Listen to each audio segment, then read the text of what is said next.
Hello everyone, my name is Phawx. In today's video I'm going to be reviewing Anbernic's latest device, their RG35XX Plus. Thank you very much to Anbernic for sending this out to me for review. This very well may be the new retro handheld king that is value oriented. This is something that I would wager that a lot of people would agree that the Miyoo Mini has pioneered, in that we have a very large screen to as small of a body ratio as possible. This featuring a 3.5-inch 640 by 480 display. We'll get further on to the specs in just a moment.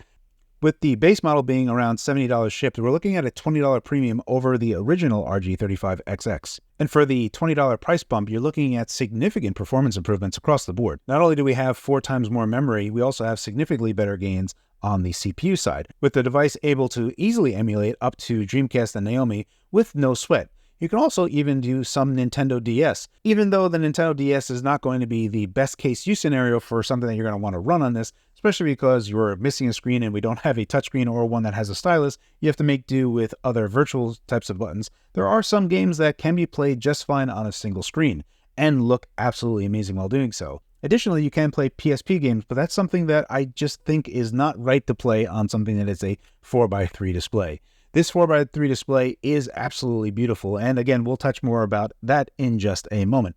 This review is going to include a few things. We're going to do a short unboxing. We're going to compare this to the original Game Boy DMG. We're going to take a look at some of the different colors. Anbernic has supplied me with this one as well as the white one. I do not have the black transparent one, so if you want to take a look at that, either take a look at other reviews or get an idea through pictures on the website itself.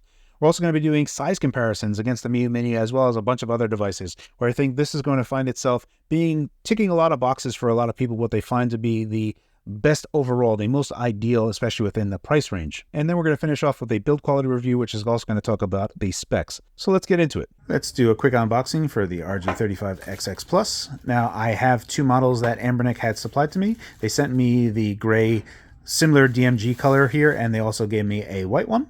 So we'll be able to take a look at those 2 colors here. Now, I want to just demonstrate one thing. On the bottom, they also supply a wet wipe, but also a screen protector that you can apply yourself.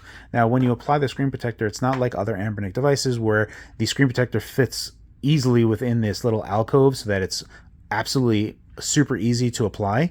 Instead, what they gave here, you can actually see right there, you're going to need to like pretty much align it near perfect, or as perfect as you can. You can see that I have a little overlap over here and over there. I applied it as best as I possibly could, and I think I did a pretty good job, but it's going to be something that you're going to have to apply yourself. So you can see right there where I have the lip. Now, I think I did a rather good job for it, so just be expecting that you're going to have potentially a pretty tough time putting on that screen protector, or you can just do it raw like this. Comparing the white model to the gray model real quick, just so you can see what we have here. You can kind of choose what you want. They also have a black translucent model. For what it's worth, I really like the color that they chose for the DMG color. You can see my Miyoo Mini DMG color, and this is far more brown, almost like it's a tarnish brown. If we compare the Miyoo Mini's color to the Anbernic color, this is something that is far more similar to what the Game Boy DMG is. Actually, let me go ahead and pull that out. All right, so we have the Game Boy here. All right, so if we compare the original DMG gray to the Anbernic gray, and then we can also bring in the Miyoo Mini one, you can see the color difference here. So even Anbernic is still a shade darker than the original Game Boy, and the Miyoo Mini one is just so far off. I was never really a fan of the color choice on this one just because of how far off it was.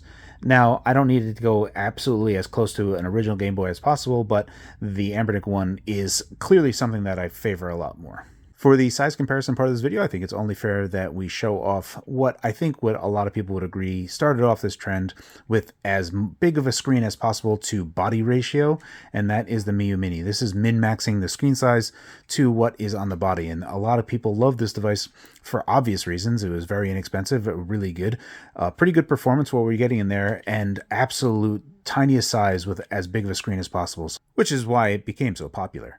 Now, when we compare the size of these devices, you can see that there is still a pretty generous difference between the 2 of them. However, the RG35XX, I think, is probably in the middle ground of where it's actually a little bit better. The Miyoo Mini, while it is excellent, these trigger buttons are pretty much unusable when you're actually playing a game. They can function as additional buttons, but when playing a game, I've never been able to actually use them in the heat of playing a game where it was actually worthwhile. So you're pretty much limited to the D-pad and 4 buttons and select and start, which is still quite usable for very many games. However, for people that want something a little bit more practical, the Miu Mini also came out with the Miu Mini Plus, which is a bit of a larger device, still having the same type of style, but maximizing the screen. And the RG35XX did that as well, but now we have the Plus, which ups the performance game on it.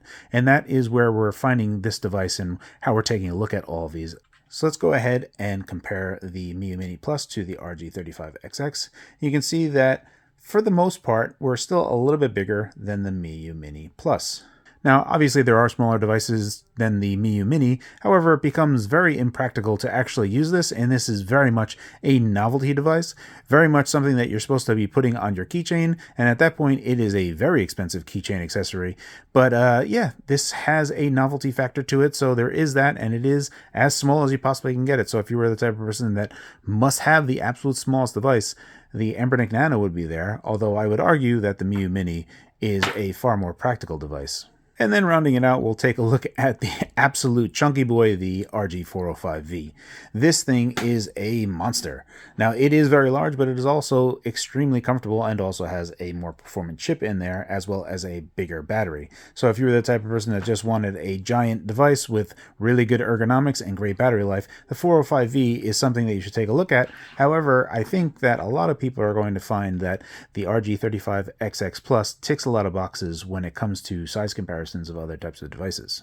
Onto the build quality part of this review, let's start talking about a few of the more important things here. Obviously, we have this 3.5-inch, a 640 by 480 display, and it looks absolutely gorgeous, especially when you force integer scaling via RetroArch. When you do integer scaling, everything just looks absolutely crystal clear on this display, and it really must be said that when you force integer scaling, especially on retro handhelds that ran at 4x3, things look absolutely perfect on this display, especially when you use systems that were meant to run on 4x3 TVs, like Super Nintendo or Genesis. You're going to start looking at something that just looks really, really crystal clear. Also, I tend to really like Game Gear on this particular display.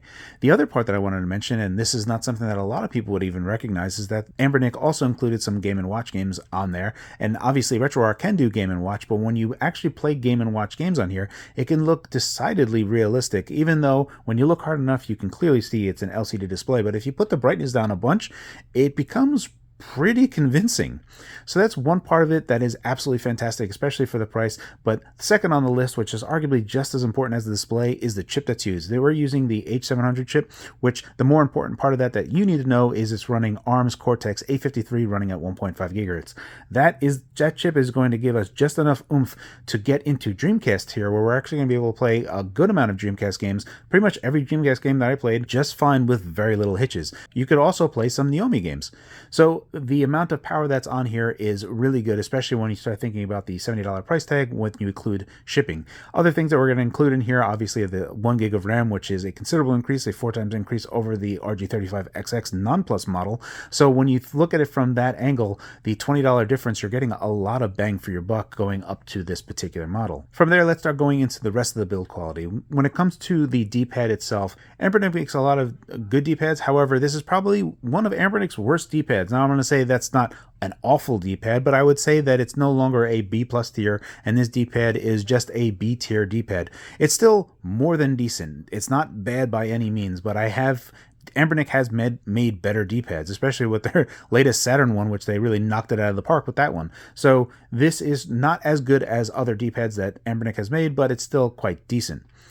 We also have a familiar layout with the select and start, which mimics what the original Game Boy did. Next up, we have the face buttons themselves, and I never really complain about face buttons. Most every face button that I've used in every handheld has been near perfect. None of them have been mushy, so these are, once again, just fine for all what you need.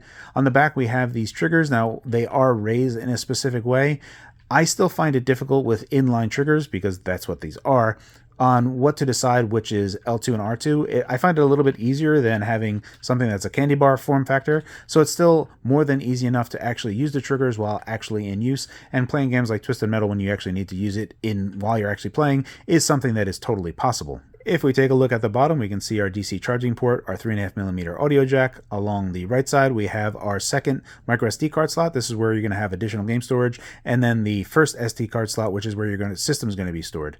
Here we have our reset button. Here's our power button. These are nicely flushed so that they're not accidentally pressable. Along the top, we have this HDMI interface. Now, for me, I've never been a big person that has actually cared about exporting HDMI from these types of devices. While you can use Bluetooth and connect Bluetooth controllers, so if you're thinking about bringing it along with you and having some type of retro game console that is easy enough and portable and you just need to carry around a cable and some Bluetooth controllers, that is something that obviously does work, and that'll be for you to decide. For me, the biggest value is just that it's a really good handheld.